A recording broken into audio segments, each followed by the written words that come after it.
এতেকাফ, এতেকাফ ফরজ কিছু নয়, গুরুত্বপূর্ণ সুন্নাত নয়, একটি ইবাদত। বেশি ইবাদত করার একটা বিশেষ পদ্ধতি। কেউ যদি বেশি ইবাদত করতে চায় তাহলে এই পদ্ধতি গ্রহণ করতে হবে, নিজেকে আটকিয়ে দেওয়া। প্রত্যেক মসজিদেই পাড়ার পক্ষ থেকে অন্তত একজনকে এতেকাফ করতে হবে, কথাটি মিথ্যে। নইলে গ্রামবাসী পাপী হবে, কথাটি মিথ্যে। কোনো একজন লোককে নিয়ে এসে এতেকাফ করাতে হবে, কথাটি মিথ্যে। ধর্মের পাগল হই। আয়েশা রাদিয়াল্লাহু তাআলা আনহা বলেন, কানান নবী সাল্লাল্লাহু আলাইহি সাল্লাম ইয়াতাকিফুল আশরাল আওয়াখিরা। রাসূল সাল্লাল্লাহু আলাইহি সাল্লাম রমজানের শেষ দশক ইতিকাফ করতেন। ওয়া ইতিকাফা আজওয়াজুহু মিন বাদিহি। রাসূল সাল্লাল্লাহু আলাইহি সাল্লাম যখন দুনিয়া থেকে চলে গেলেন তখন তার স্ত্রীগণ রমজানের শেষ দশক ইতিকাফ করতেন। অত্র বুখারী মুসলিমের বিবরণে বোঝা যায় যে ইতিকাফ করা একটি রাসূলের পক্ষ থেকে সুন্নাত কাজ। পরবর্তীতে তার স্ত্রীগণ ইতিকাফ করতেন। আয়েশা রাদিয়াল্লাহু তাআলা আনহা বলেন, কালান নবী সাল্লাল্লাহু আলাইহি সাল্লাম মান আরাদা ইয়াতাকিফা। কোন মানুষ যদি ইতিকাফ করতে চায়, ইয়াদখুলু বাদাল ফজরে ফি মুতাকাফিহি, তাহলে সে প্রবেশ করবে তার ইতিকাফের স্থানে ফজরের সালাতের পর।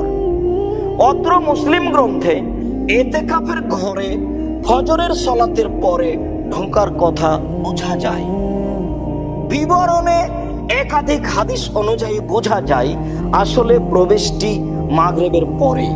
সারা রাত ইবাদত করেছে, সারা রাত ইবাদতের পরে ওই ফজরের সালাতের পরে নির্ধারিত জায়গায় প্রবেশ করেছে, তাই এখানে ফজরের পরে প্রমাণ হয়েছে। অন্যথায় 20 রমজান পার হওয়ার পরে 21 রমজান মাগরিবের পর থেকেই শেষ দশক আরম্ভ হয়। অতএব ইতিকাফ শেষ দশক করতে হলে 20 রমজান পার হওয়ার পরে 21 রমজানের মাগরিবের পর থেকেই ইতিকাফ আরম্ভ করতে হবে।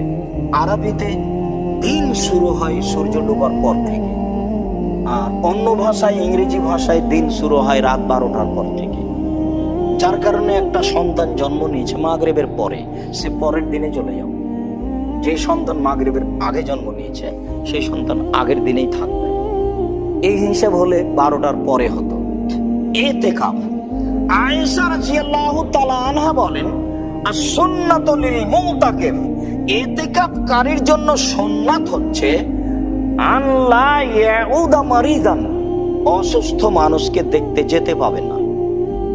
ওয়ালা ইয়াশহাদা জানাজা, কোন জানাজায় উপস্থিত হতে পাবে না। ওয়ালা ইয়ামুসাল মারা, স্ত্রীর নিকটে যেতে পাবে না। ওয়ালা ইউবাশিরাহা, তার শরীরের সাথে শরীর লাগাতে মিলাতে পাবে না। ওয়ালা ইয়াখরুজু ইল্লা লিমা লা বুদ্দা মিনহু, ইতিকাফের স্থান থেকে বের হতে পাবে না জরুরি প্রয়োজন ছাড়া। তা হলো পেশাব পায়খানা গোসল। জরুরি প্রয়োজন ছাড়া ইতিকাফের স্থান থেকে বের হতে পাবে না। ওয়ালা ইতিকাফা ইল্লা বিসাওমিন, সিয়াম ছাড়া ইতিকাফ হয় না। ওয়ালা ইতিকাফা ইল্লা ফি মসজিদ জামে, জুমা মসজিদ ছাড়া ইতিকাফ হয় না। জরুরি কথা। যারা বলেছেন একদিন ইতিকাফ করা যায়, 3 দিন ইতিকাফ করা যায়, তাদের কথাগুলি হবে প্রমাণবিহীন। বুখারী মুসলিমের এক হাদিসে রয়েছে যে ওমর রাদিয়াল্লাহু তাআলা আনহু বলছেন, আল্লাহর নবী, আমি কাবা ঘরে একদিন ইতিকাফের মানত মেনেছিলাম। তখন রাসূল সাল্লাল্লাহু আলাইহি ওয়াসাল্লাম তাকে বললেন, ঠিক আছে আওফে, তুমি এটা পূর্ণ করে নাও। হাদিসটি বুখারী মুসলিমে রয়েছে। এই কথার অর্থ এই নয় যে একদিন ইতিকাফ করতে আল্লাহ রাসূল বললেন। রাসূল সাল্লাল্লাহু আলাইহি ওয়াসাল্লাম তাকে বললেন এই জন্য যে তিনি মানত মেনেছিলেন, মানত পূরণ করতে হবে, জরুরি। মানত পালন করে কিছু হয় না, কিন্তু আপনি যে একটা ছাগল মানত মেনেছেন, গরু, আল্লাহ রাসূল বলছেন কিছুই হবে না, তবে ওটা নেকির কাজ, তো ওটা করলে তার কৃপণতা দূর করা হবে ওই দিক দিয়ে। এমনিতে তার কোনো উপকার হবে না, তবে মানত বাস্তবায়ন করতে হবে, জরুরি। মানত বাস্তবায়ন করতে হবে জরুরি, তাই তিনি বললেন তাহলে একদিন কাবা ঘরে ইতিকাফ করে নাও। মহিলাদের ইতিকাফ বাড়িতে হবে না, 3 দিনে এতেকাফ হবে না, 5 দিনের কোনো এতেকাফ নেই, 10 দিনের কমে কোনো এতেকাফ নেই, সিয়াম ছাড়া কোনো এতেকাফ নেই। এ কথাই চূড়ান্ত যে আয়েশা রাদিয়াল্লাহু তাআলা আনহা বলেন। সম্মানিত মুসলিম, এতেকাফের বিষয়টি আমরা সংক্ষিপ্তভাবে শেষ